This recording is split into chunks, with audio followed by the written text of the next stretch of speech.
Awesome. So thank you all for joining us today. My name is Twyla. I am the Director of Outreach at the Department of Higher Ed. We have Sophie Vogel. She is our CASFA coordinator. We have Jennifer Lucero. She is our Outreach Navigator.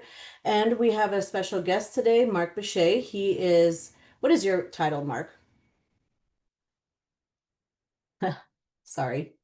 No, it's moving to Zoom. You got to remember where this stuff is. Yes, I'm yes. the senior policy analyst. I'm the staff member overseeing the Colorado Promise. Great, great. Thank you for that. First, we're going to do some FAFSA updates, CASFA updates, and then Mark is going to go through Colorado Promise and give us an overview of what Colorado Promise is. And then we have some upcoming community events and trainings that will provide some information to you that you may want to attend. So I will go ahead and send it over to Jen. Jen, go ahead and take it over. Thanks, Twyla. Thank you, everyone, for joining us. I am Jennifer, and I will be sharing the FAFSA updates today. These will have to do with both 25-26 and the 26-27. Not too much on the 25-26 front.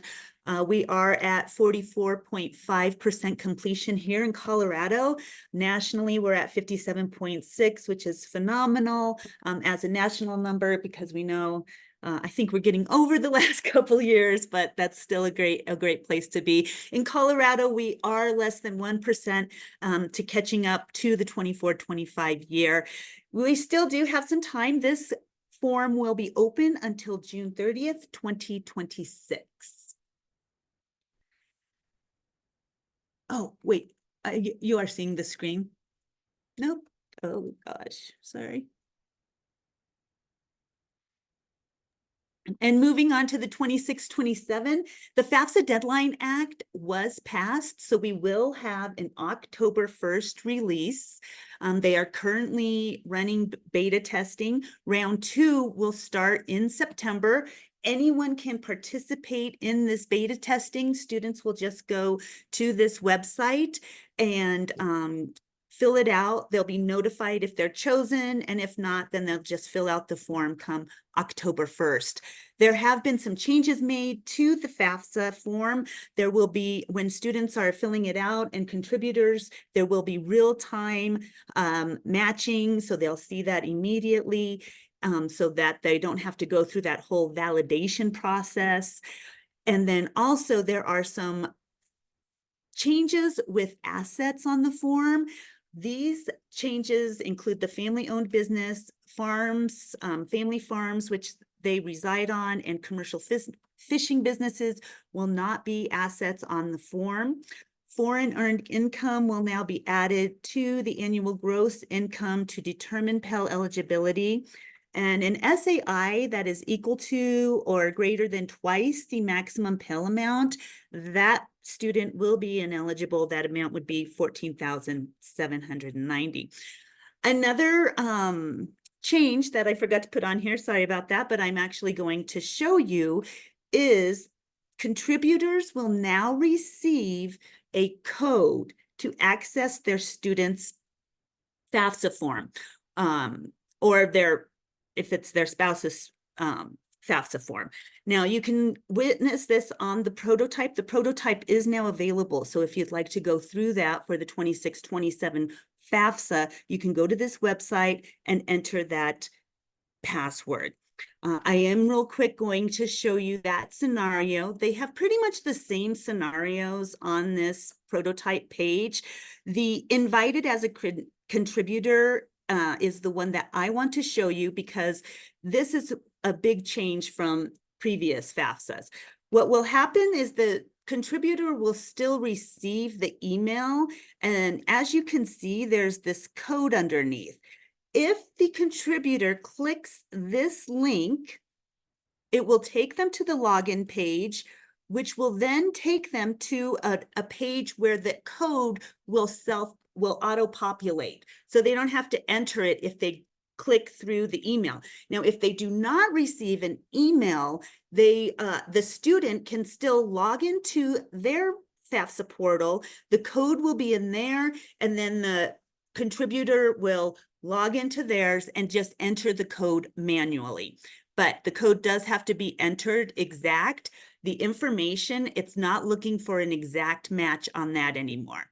They'll hit submit and click accept, and that takes them into the FAFSA form, which is pretty much all the same. You still have the onboarding videos here that are available for them to watch. I'd like to see how many actually do watch these, but I always recommend they watch them. And then once they start the FAFSA form, they'll verify that their information is correct. And this is what will take them to the consent page.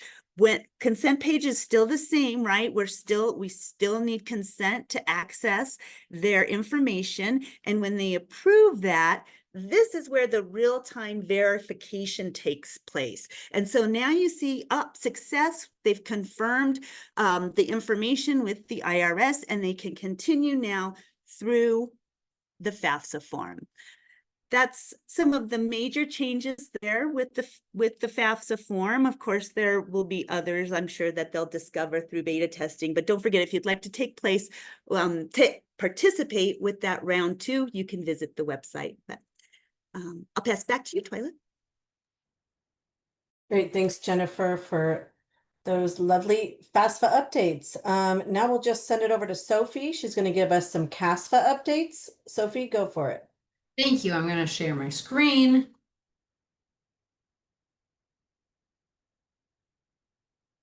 Thanks for your patience, everybody.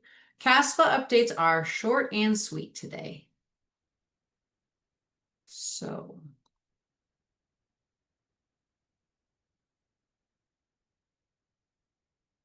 the CASFA is changing vendors. So the 25-26 CASFA will be closed September 1st through September 8th. The new 25-26 CASFA will launch on September 8th at the following URL: https://casfa.grantpropathway.com. So this is pretty new information. Please feel free to interrupt at any time, or of course at the end, and ask a question, because if you have any questions, that's totally fine. The 26-27 CASFA will launch October 1st, 2025. So this launch is aligned with the FAFSA launch, not any beta 2 FAFSA, just the FAFSA itself, which, as we know, like Jennifer mentioned, the law needs to open on the 1st of October. And again, the URL is https://casfa.grantpropathway.com.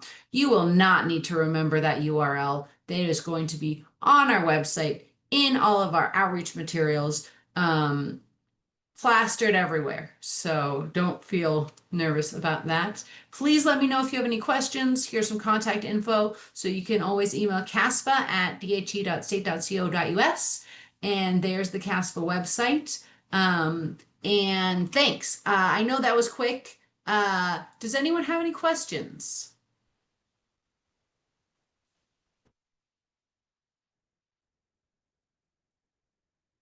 Twyla, thanks. What's your question?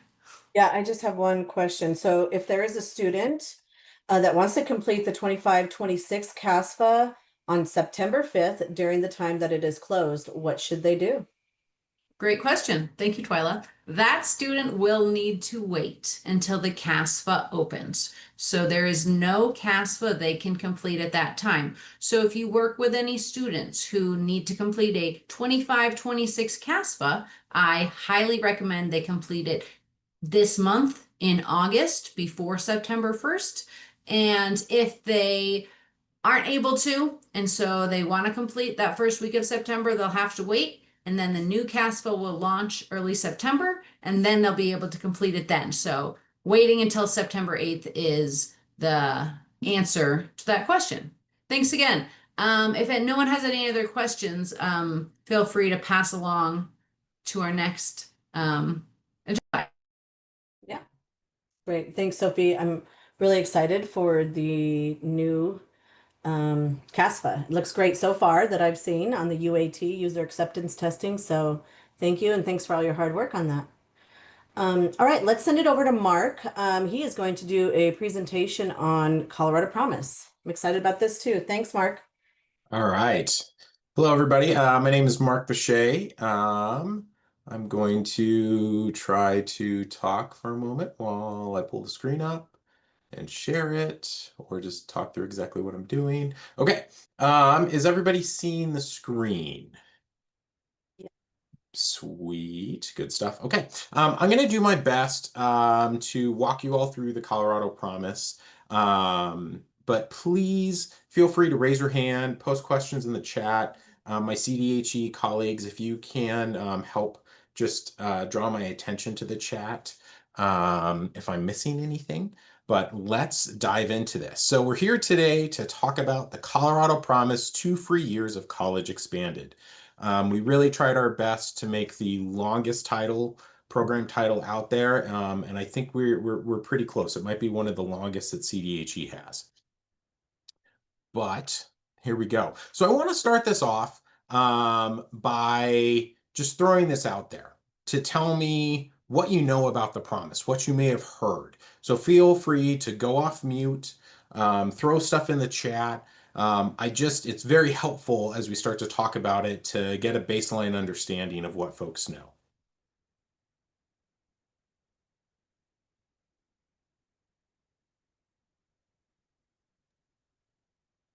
I'll go ahead and throw something out there. What about free college for your first 65 credit hours? It's like a tax credit.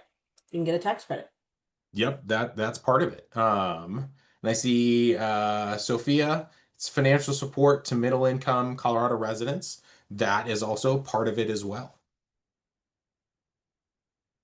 Okay, so just to give you a heads up, my background is in education, and so I'm a nerd and talk through our outcomes, our learning objectives. So by the end of this time, what I really want us to understand is I want you to be able to provide kind of an elevator pitch so that you'll have a general understanding of the eligibility criteria, how a student receives the credit, and if you walk away with nothing else, just aware of some of the resources that we have built and are continuing to build out. Just so you can know where to go back to and know some contact information so that as questions come up, you have a way to direct students and families, or you can just reach out yourself with your own curiosity. So our overview today is we're really just going to try to make sure we hit all of that. We're going to do an overview of the program. We're going to talk through some of the eligibility pieces, some of the academic performance requirements that accompany it, and what the reimbursement process looks like for our students. Okay, so starting out, what is the Colorado Promise? Really succinctly put, it's a state tax credit which covers the amount a student pays out of pocket for their tuition and fees. And so this is in a tax credit, it will occur after the fact, but it will help them recoup what they've paid for their tuition and fees. It's based off of Colorado statute. There's 2 different pieces of legislation that have created and refined and adjusted the program. The reason I bring those up is it was established in House Bill 241340 and then revised in 319. The reason I say that is as you're interacting with people, especially if you have contacts at different institutions, over the course of the evolution of this program, it's been known by different names. For the longest time, it was just referred to as 1340 or the statute, the bill in which it was which originated it. For a while, it was referred to as the tax credit. As it's evolved and really started to develop and actually get a name, it's been referred to more and more as the Colorado Promise or the Promise. So just want to make sure as you hear these terms and phrases, you're just a little more familiar with it. As we dive into it a little bit more, we're going to talk through, and this is a high level piece that we'll dive through more. We mapped out some steps to getting it, and I apologize.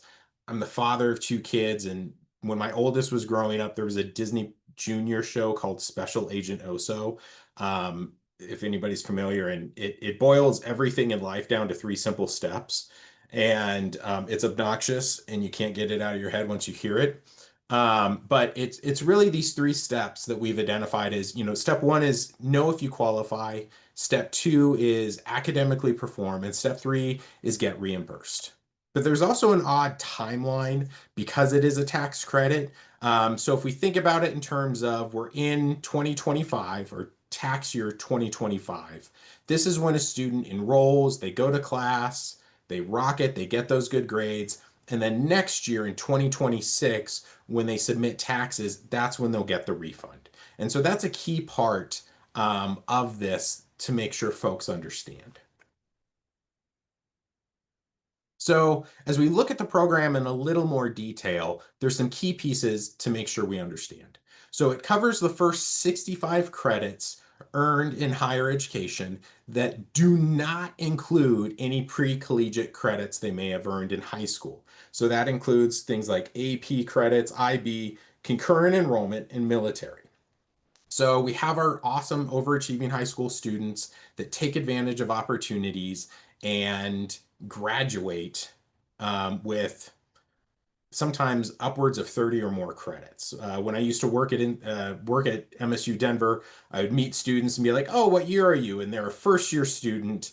They literally just have stepped on campus, and they go through well, technically, credit-wise, I'm a sophomore, but I'm a first year. But in the eyes of the Colorado Promise, they're starting at 0. All of those credits they earned beforehand don't apply. So if we can really highlight to our students to take advantage of these opportunities while they're in high school, between what they can earn through those pre-collegiate credits and the college promise, they can get really far into completing a bachelor's degree. They can easily crank out an associate's, as well as different credentials that they can stack upon.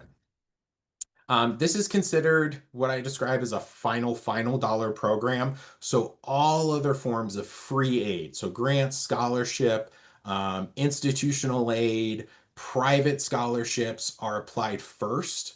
And any of the remaining dollars that they've paid out of pocket, they'll be eligible for a refund. It's one thing to make sure we understand is that when we talk about eligible terms, it's based on a calendar year, not an academic year. So an academic year starts in the fall and goes fall, spring, summer. In terms of the tax credit, it really looks at it in sequential order of spring, summer, fall. That's just important to know, especially the change was made by the legislatures because they wanted to close the gap of when a student would pay out of pocket and when they could get their refund.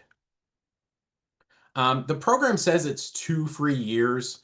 That was just because the title was already long enough as it was, but it's really based on credit hours. And so there's not necessarily a 24-month window of when they have to do it. It's their credit hours. And so it provides students with flexibility. And this is something I'll be talking about throughout the presentation. We've tried to make the program as flexible as possible to really support our Colorado students. So it says it's 2 years. It's not. It's based on credits. We don't care about class standing. It's really just that academic performance and the credits that you earned. You're probably also familiar with the individual institutional programs that our Colorado institutions offer. And a student can be eligible for both. Some of the institutional programs may cover just tuition. And the promise will come in and help take care of the fees. And so we really just want to maximize this to provide as much support as we can. The program started in the fall of 24, and that oddity because we didn't have a tax reimbursement for 2025 with how laws went into effect. So that first fall term is just going to get rolled into the 2025 tax return. Again, if you have any questions, please just holler or throw something in the chat and we'll make sure we get them covered. Okay, so as we really start to talk about the eligibility buckets, there's two kind of parts to it. One are the general qualifications, and the second is the academic performance that I've been talking about. So who qualifies for the program? Well, the general qualifications are you have to be a Colorado resident, so you have to be eligible for in-state tuition. Um, we have some resources on the CDHE website, but really, if you have established residency here, it's a no-brainer. But by saying it's in-state tuition eligible, it adds some flexibility to help some populations, in particular, military dependents. And so, if parents are in the military and they're stationed in Colorado, those individuals are eligible for in-state tuition. And so if they still have to pay out of pocket, they'll be eligible to receive the Colorado Promise. It's a great addition that was added in, and just, really to help continue to support folks. The second one is they have to be a recent high school graduate. We say high school graduate a lot, but that is inclusive of not only those who graduate, but also folks who finish their GED. So with recent high school graduates, it starts as of January 1st, 2024 and moving forward. So they need to have graduated on or after January 1st of 24, or they need to have already been a current enrolled and active student as of the fall of 2024. I see a question: if a student receives a scholarship or other aid, how do we know how much a student is specifically paying for tuition?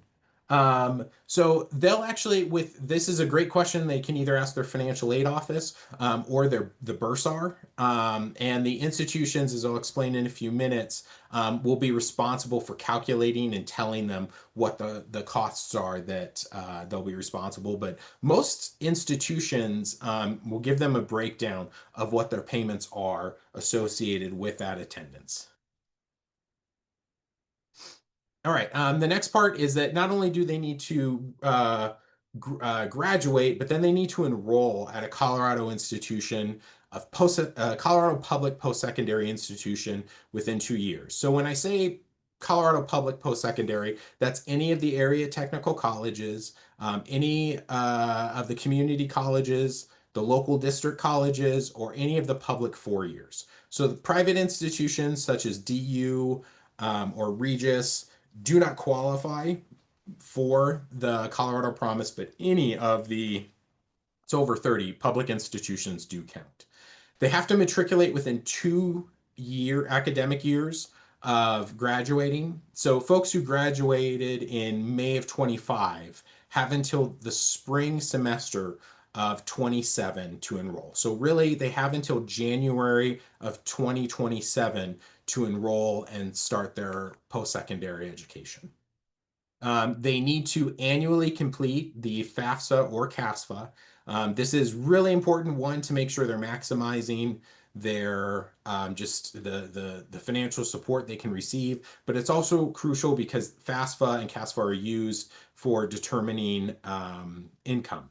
And with that, the final kind of general qualification is that it's a family of $90,000 or less. This is something we're really excited about, in that it really pushes the financial aid and the financial support for our middle income families. Most of the individual institutional promise programs that currently exist cap at about 70,000. They range from, I think, 60 to 70,000, depending on what their family income is and what their Pell eligibility is. But with the promise, it just really sets a clear line of $90,000. As statute is written, it's just a flat AGI or family income of $90,000, regardless if a student is a dependent or independent student. Any questions with those? Okay. So to add a little bit more detail and context to things, so family income is determined by the AGI, or adjusted gross income, as collected on the FAFSA. It's a field that, as we were just talking about with the FAFSA, it pulls right from their tax returns, and so it's not something that a student or family member is going to need to be able to identify. When they complete the FAFSA, it's automatically pulled in and reported and sent to the institutions. Enrollment from high school to higher ed must occur again within those 2 academic years. And so I already have talked a little bit about that. CASFA applications are also eligible. We want to make sure this is available for all of our Colorado students. With the income verification, each individual institution takes care of verifying that income process, and institutions will walk and help students through that. We're mirroring the exact same process they follow for CASFA normally, and so there are no additional steps that they'll need to complete for that. Anything that they would normally have to do for CASFA income verification, it will mirror exactly. So it's just a one-stop process. We're really trying to do our best from the student side to not add additional steps. And so the FAFSA AGI, one thing I want to make sure we understand is it's from the prior tax year. And so as we were just talking about when the FAFSA opens on October 1st, let me see if we can walk through this without getting too muddled. But so for the current academic year we're in, 24-25, that academic year started in the fall of 24. The FAFSA period for that started in October-ish of 23. That FAFSA year utilized the 2022 tax return to identify and help institutions package and award for that 24-25 academic year. So we can see it's really the financial statements and the financial standing from 2 years prior. Now we understand that financial situations can change, and we are leveraging the processes and protocols that FAFSA already has. So let's say students going into their fall term, but unfortunately their financial situation has changed. A parent may lose their job, something may happen. They can go and talk to, as they always have been, to their financial aid office at their institution and let them know about their situation. Financial aid offices have a protocol already to document and review and can issue what is called a professional judgment so that they can submit the information to FAFSA and really get that information updated so that packaging can be recalculated. So, for example, a student with both parents working may have, from 2 years ago, had a reported family income of $100,000, but a parent right before the start of the school year lost their job. They can take that information into the Office of Financial Aid. They can document it, issue a professional judgment so that their AGI better resembles what their current family income is, especially if it places them in a spot where they're eligible for more financial aid and possibly then eligible for the Colorado Promise. So one thing to note is that not all institutions capture high school graduation information or require reporting of it. So for example, the community college system, because they have so many students who are currently high school students who are dual enrolled, or taking concurrent enrollment, so they might not capture it. Institutions will be reaching out to students to have them self-report when their high school graduation date took place. This will also be in place for transfer students, but just something that, and institutions, bottom line to know is that institutions will reach out to students if they don't have that high school grad year date on file to make sure that the information is updated for them. And then the last part is that they have to be enrolled as a degree or credential seeking student working on their first bachelor's. So if they already have a bachelor's, they've already accumulated a more than the 65 credit hour threshold, so they wouldn't be eligible, and they can't go in as a non-degree student.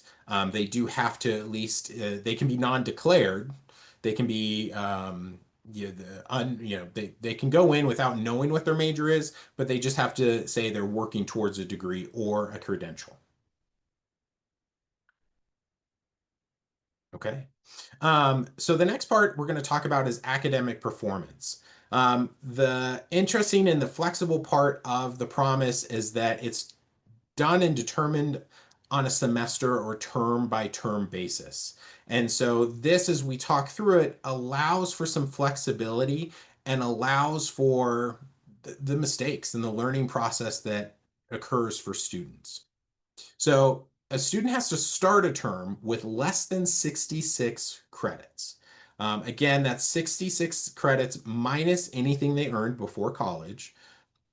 And then they have to finish the term with a 2.5 or better GPA, and they have to complete at least 6 credits. So a student could enroll initially for 12 credits, start their classes, and realize, like, I am in over my head. I need to take a lighter load. Maybe they're working a job on the side, and they just can't take the full 12 hours to be full-time, but they can drop down. As long as they complete 6 credits with a 2.5 or better GPA, they're still eligible. So it allows for that flexibility. A lot of the institutional programs or a lot of other promise programs around the country require full-time or even sometimes 15 credits a semester. The promise provides that flexibility for our students, just knowing everybody has different life circumstances. So as we dive into the academic performance, here's some details to consider. So again, the pre-collegiate courses do not count. This is something I really want to stress because we really want to make sure that our students are taking advantage of as many credits as they can during high school. This will really just push forward how deep into their degrees and their programs they can get. It's determined each term. So this is excellent and awesome because the transition into college is different for everybody. And we recognize the fact that sometimes your first semester can be a little rough. And you may not, you may end up with a 2.0 or a lower GPA that first term. But in that second term, when you start to figure things out and things start to click, and you get that 2.5 and you pass those at least 6 credits, then the credit can apply. That's different from a lot of other programs because it focuses on the term GPA and not a cum GPA. The refund can be for more than 65 hours. So in a scenario, as a student is reaching kind of the cap of the program, if they start a term with, let's say, 60 credits already, and then they really want to push, most institutions will allow for upwards of, I think, up to 18 credits in a term. So let's say a student really wants to maximize this. They start a term with 60 credits. They take 18 credits, they pass it, they get that 2.5 GPA.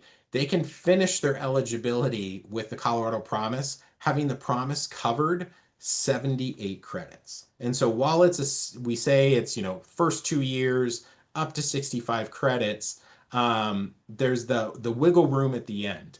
The wiggle room was really added for the flexibility of the institutions. Institutions will be the ones who determine eligibility and calculate how much of a return students get.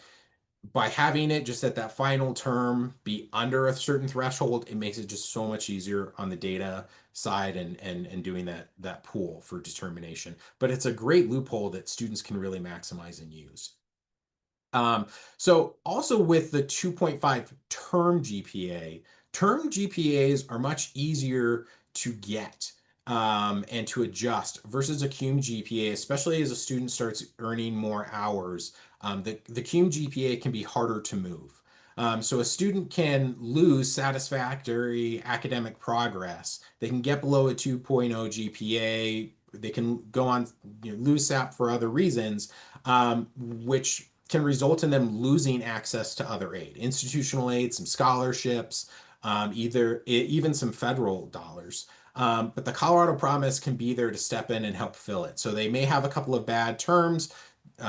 They lose some other aid, but then they can really start to increase and improve that performance. And the Colorado Promise can be kind of a support to help encourage them to continue to make sure they're working towards their academic goals.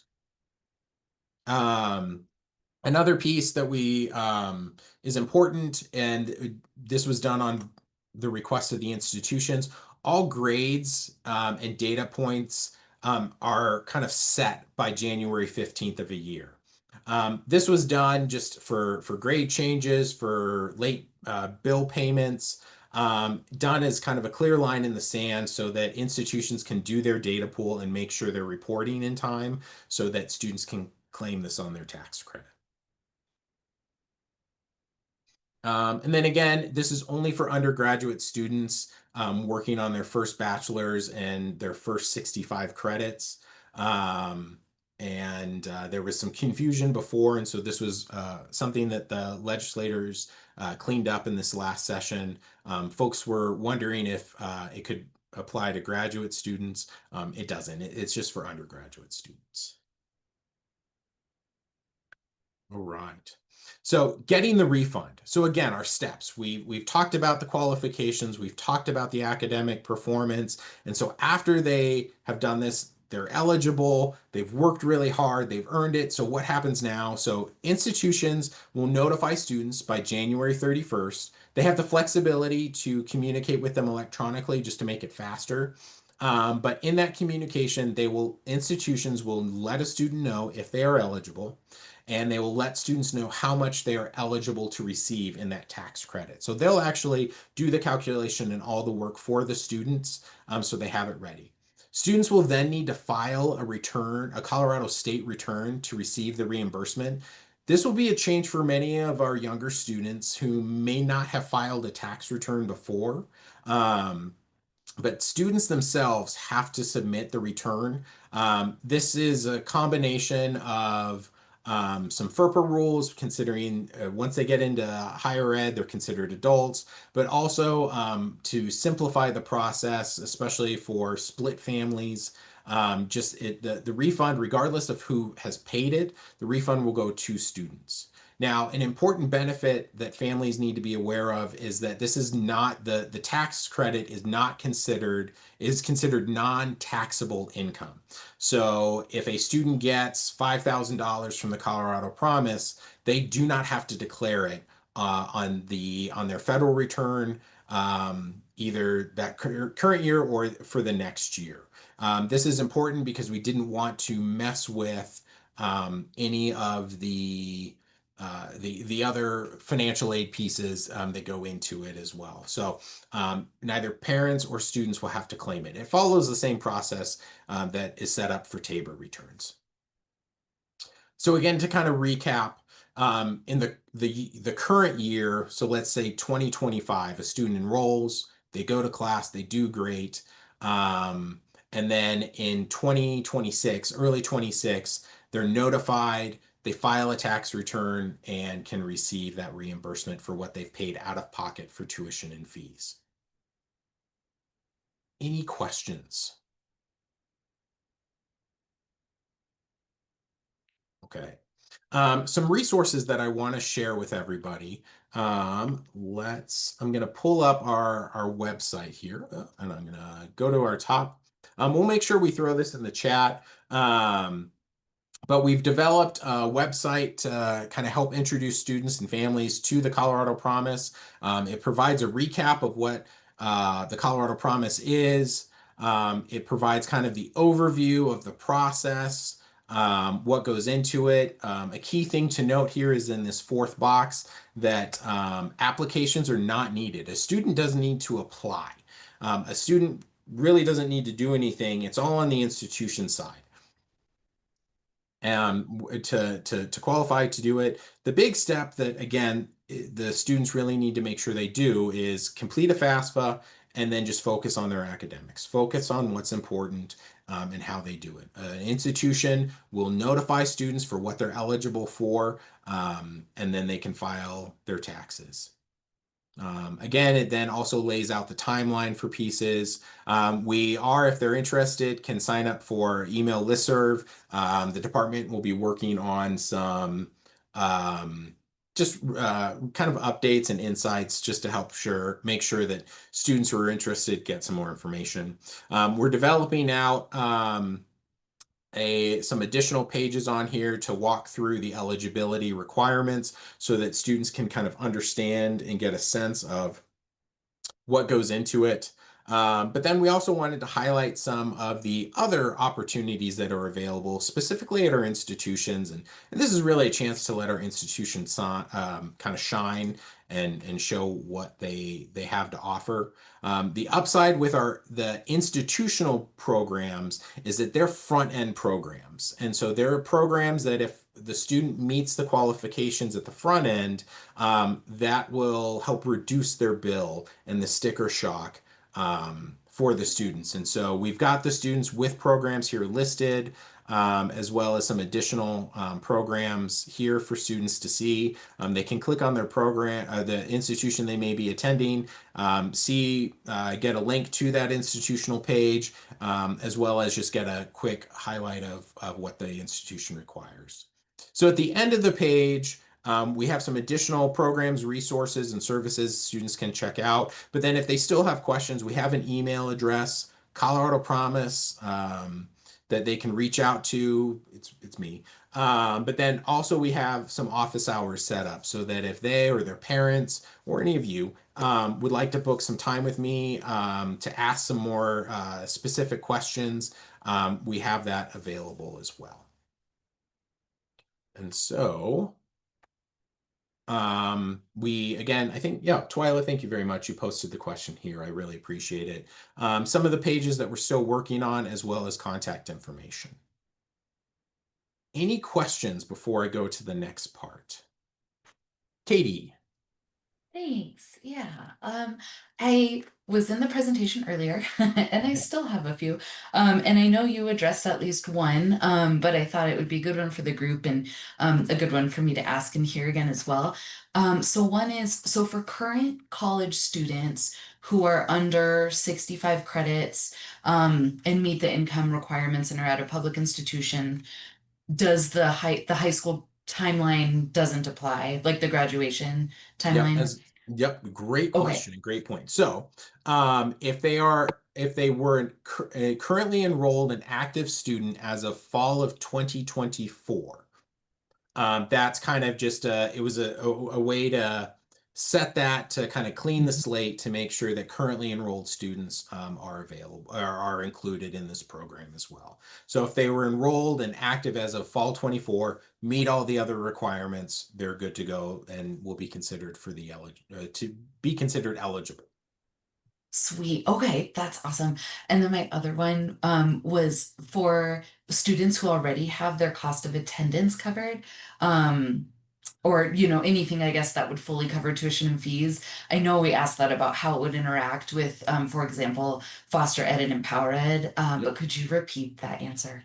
Yes, so it's what we call a final, and in this case, final dollar program. And so the promise is considered after all other sources of free aid are considered. And so that's the Pell Scholarship, any state support, institutional aid, anything that is applicable towards their tuition and fees.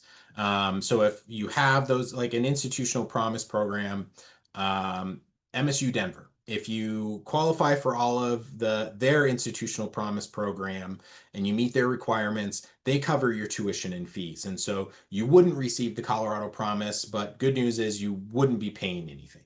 Now, the flip side though, so let's say your family income is $75,000 a year, and you get Pell, but you still have $25,000.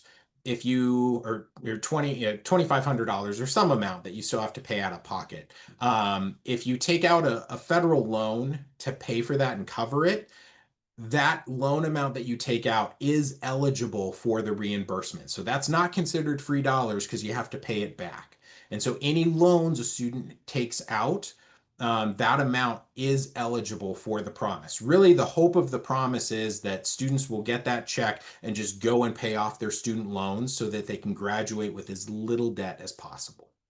Amazing. That's awesome. Thank you so much.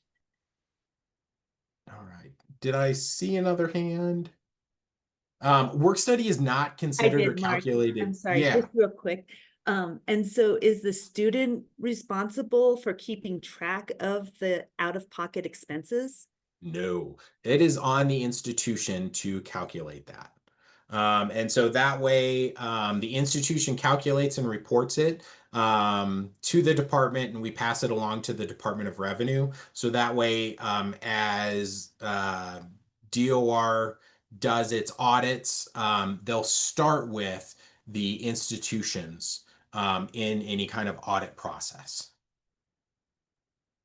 But it really helps students and families so they don't have to go down and sit and do more work. The information, again, similar, there's no application, there's no calculation and work required by the side of the student. If they have any questions or appeals, they'll use the same, they'll go to their institution and go through, excuse me, the same appeal process they would for any other type of financial aid. And then I see from Rosie, does work study apply? No, the institutions don't consider work study coverage for tuition and fees. And so even if a student receives work study, that amount is not factored in. And so that's it won't impact it.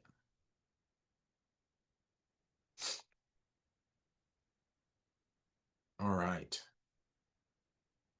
I don't see any other questions. So, okay, now we've gone through everything. It's time for the post test. So, now tell me about the Colorado Promise.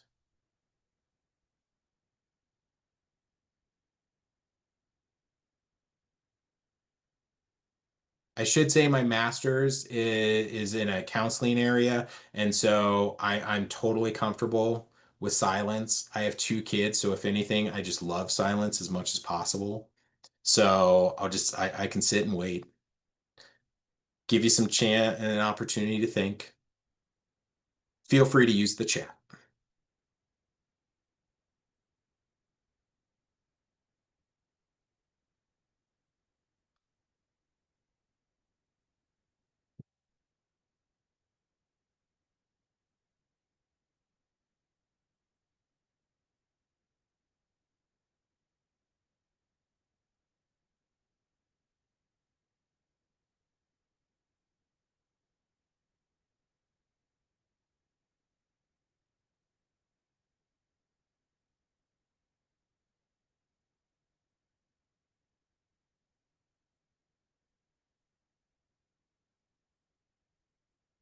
Twyla, that's great. Yep, you nailed it. Tax credit for up to 65 credits.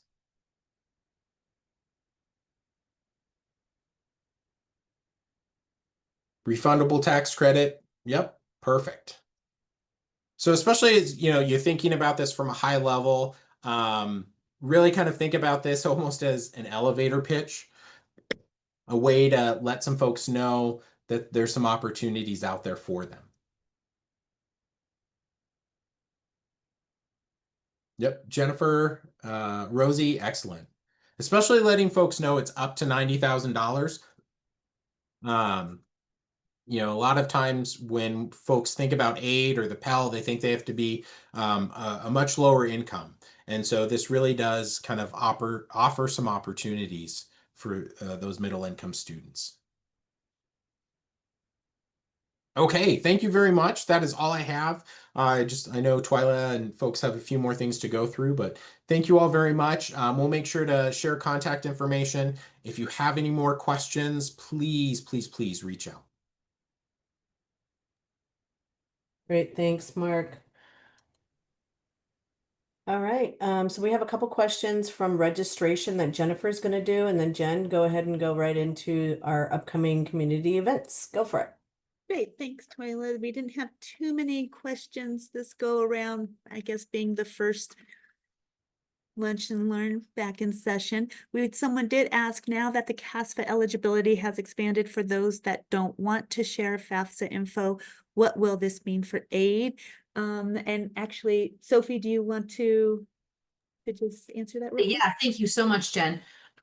So this question, I think, leads to a few items. So there are not many changes. So Colorado students may be awarded state financial aid if they demonstrate financial need on their CASFA. So for a Colorado resident student or for a student whose tuition classification is Colorado asset, both of those tuition classifications show that they're Colorado students. So that is how they would be eligible to receive state financial aid. I think it's really important to point out that state financial aid is not likely to be as many dollars as a Pell Grant.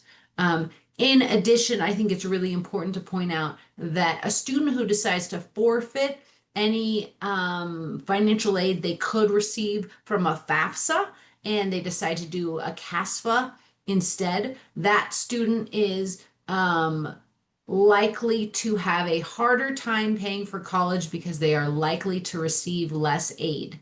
So I think the most important point is if a student is interested in pursuing the CASFA eligibility expansion and not complete a FAFSA, I recommend that student meet with their financial aid advisors at their college or university to discuss what exactly that is going to mean, because financial aid offices are the most qualified to help students understand the dollar amounts. Long answer. Thank you, Jennifer, for that question.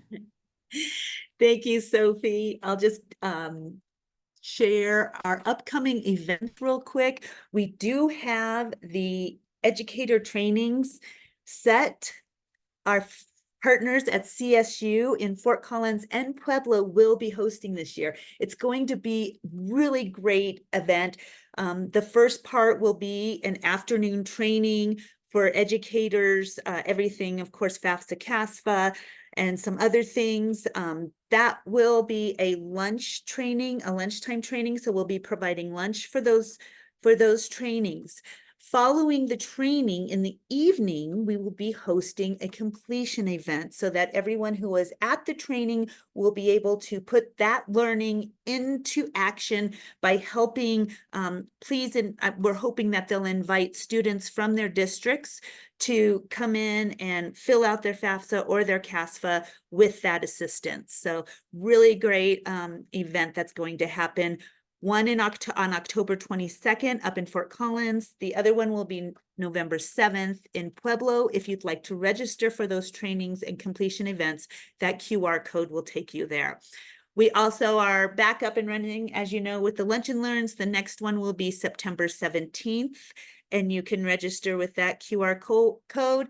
And just a quick reminder, Colorado Free Application Days this year will be October 7th through the 9th. Thank you, everyone. And thanks, Mark, for all of that information and for joining us today. I'll turn it over to Twyla. Great. Thanks, Jen. All right. So that concludes our Lunch and Learn for the day. Are there any outstanding questions that anybody has? If so, please throw them in the chat or go off mute. No? All right. Well, you can always reach out to us. You can find our information on the link above. And thank you again for joining us today. I hope you have a great rest of your day. Thank you. Bye-bye. Sophie, can you stop recording? Or unless you already did?